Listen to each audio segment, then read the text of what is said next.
La communication portera sur l'étude de l'influence de différents types d'illustrations sur les performances en résolution de problèmes d'élèves en début de deuxième année primaire.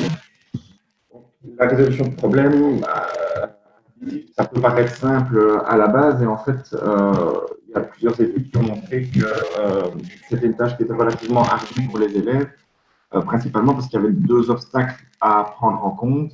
D'une part, la position des données et de l'inconnu, particulièrement lorsque la donnée manquante est en position initiale. Donc ça peut être un frein pour les élèves, même si les opérations sont simples. Et puis alors, deuxièmement, il y a le sens de la transformation.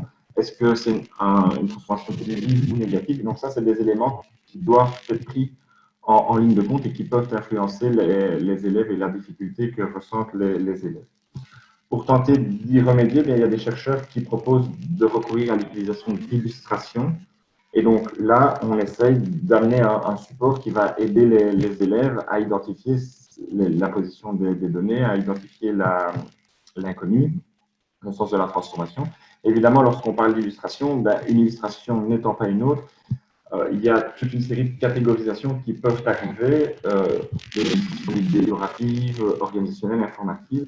Alors, pour donner un exemple assez rapidement, si je prends le problème 18 passagers dans le bus, 4 passagers en sont sortis, combien de passagers y a-t-il dans le bus maintenant? C'est un problème qui apparaît simple comme ça, mais si je veux prendre une illustration qui est décorative, qui est évocatrice, je vais utiliser l'image d'un bus simplement. À ce moment-là, l'image n'a pas beaucoup d'intérêt en soi pour la résolution du problème et donc elle n'aide pas réellement les élèves. Par contre, je peux prendre des illustrations organisationnelles, donc ici, qui sont davantage utiles où on, par les images toute une série d'éléments qui peuvent aider à la résolution du problème. Et alors, à côté de ça, il y a des illustrations qui sont informatives, qui, elles, sont jugées essentielles. La différence, c'est au niveau de l'énoncé. On voit ici, on ne dit plus le nombre de personnes qui sont sorties du bus. On dit qu'il y en a quelques-unes et il faut aller chercher l'information au sein de l'illustration. Alors, ces illustrations, tantôt elles vont être une aide, tantôt une entrave en fait, à la résolution chez les élèves.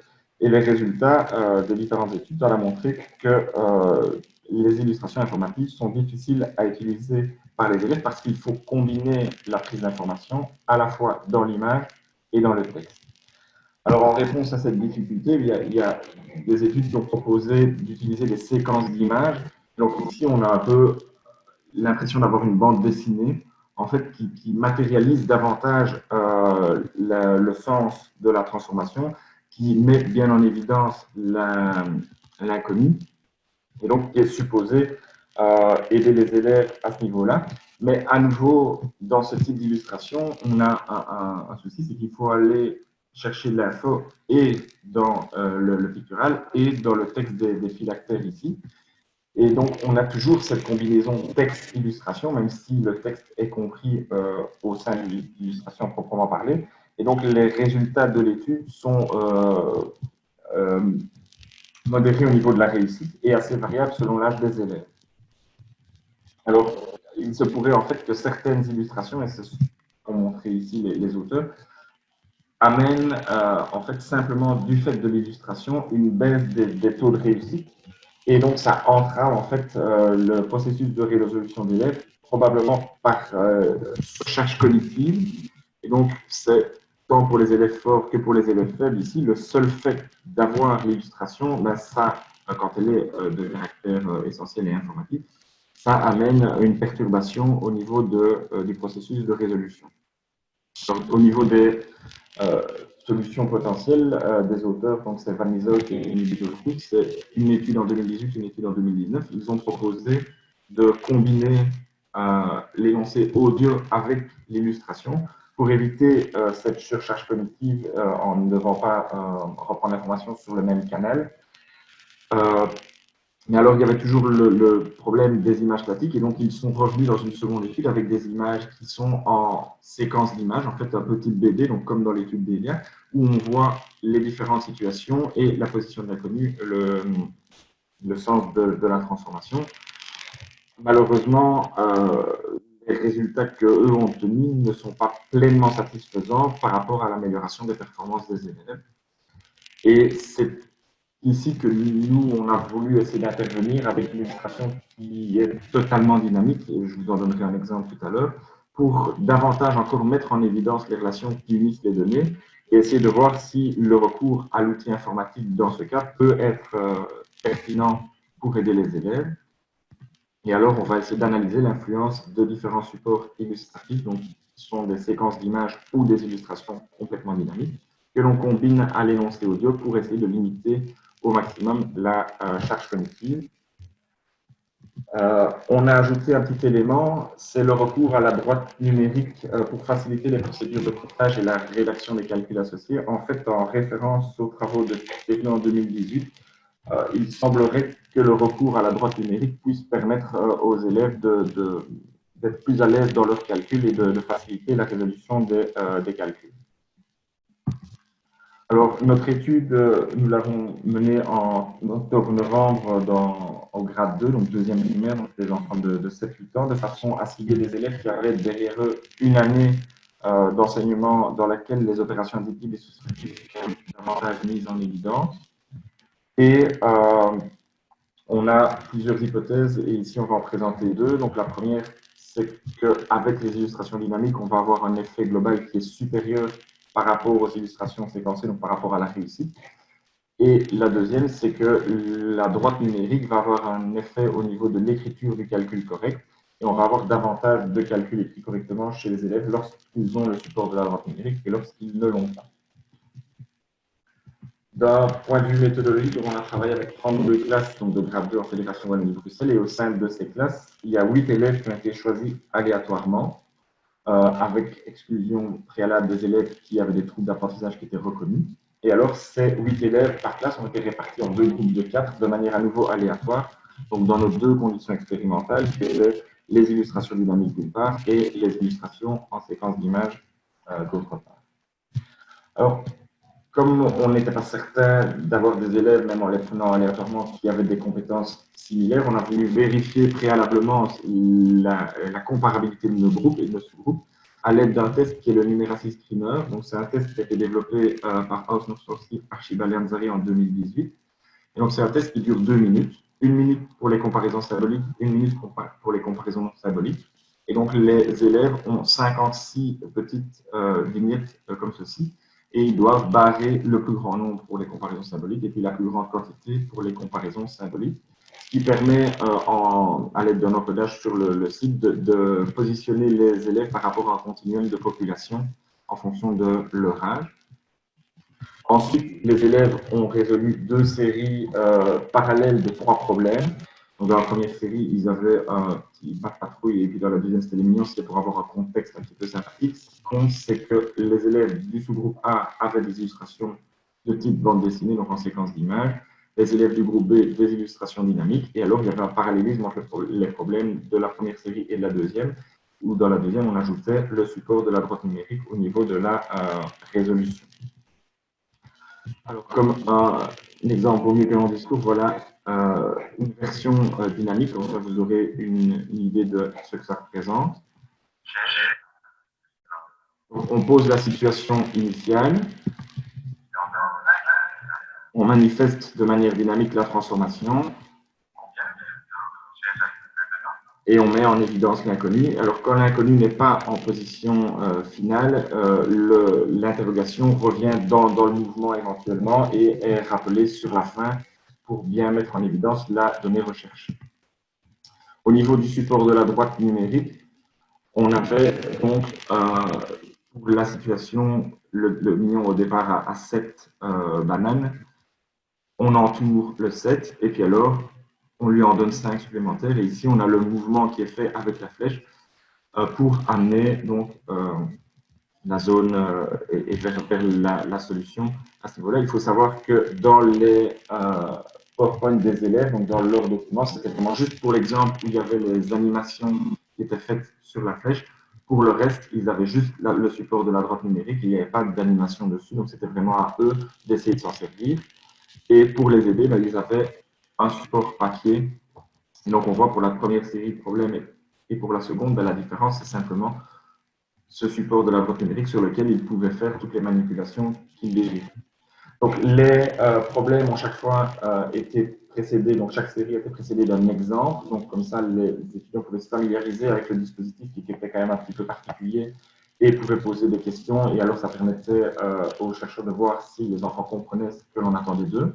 Ils avaient une double écoute qui était consécutive pour chaque problème. Donc, on faisait le problème, on l'écoutait 2 fois, on le résolvait et ainsi de suite.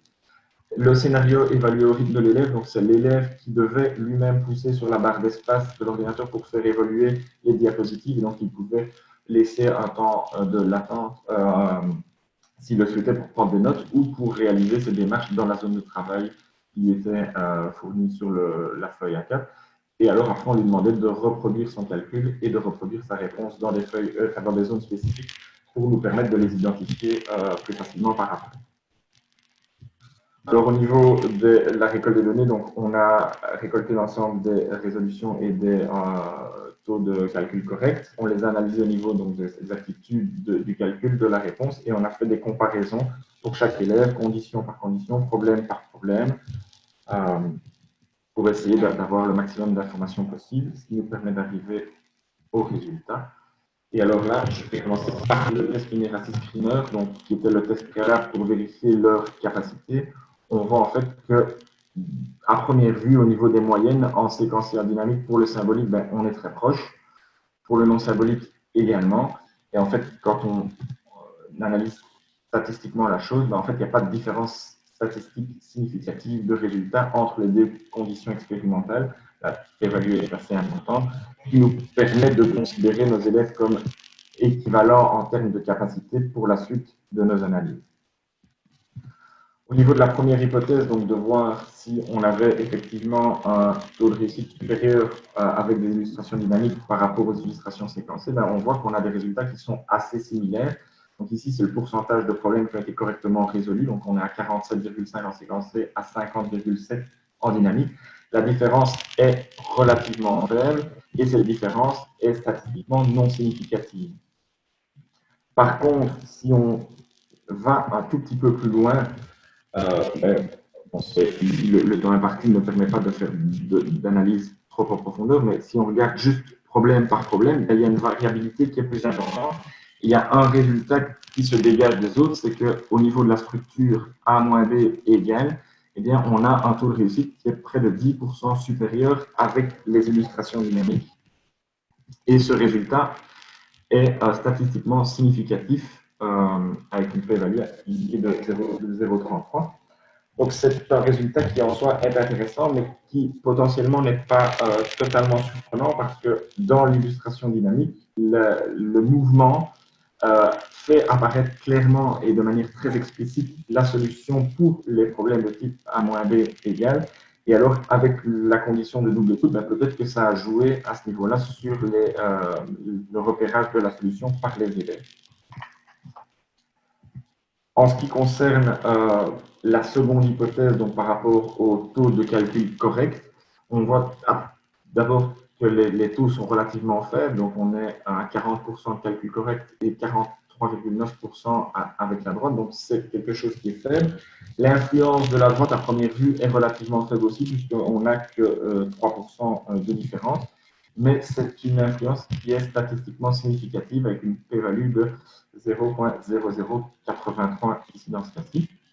Et de nouveau, si on rentre un tout petit peu plus dans les détails et qu'on va voir problème par problème, eh bien on voit que cette influence de la droite, elle est dépendante de la structure du problème et que le problème pour lequel cette influence est la plus marquée, c'est le problème pour lequel on a l'inconnu moins quelque chose est égal à un C.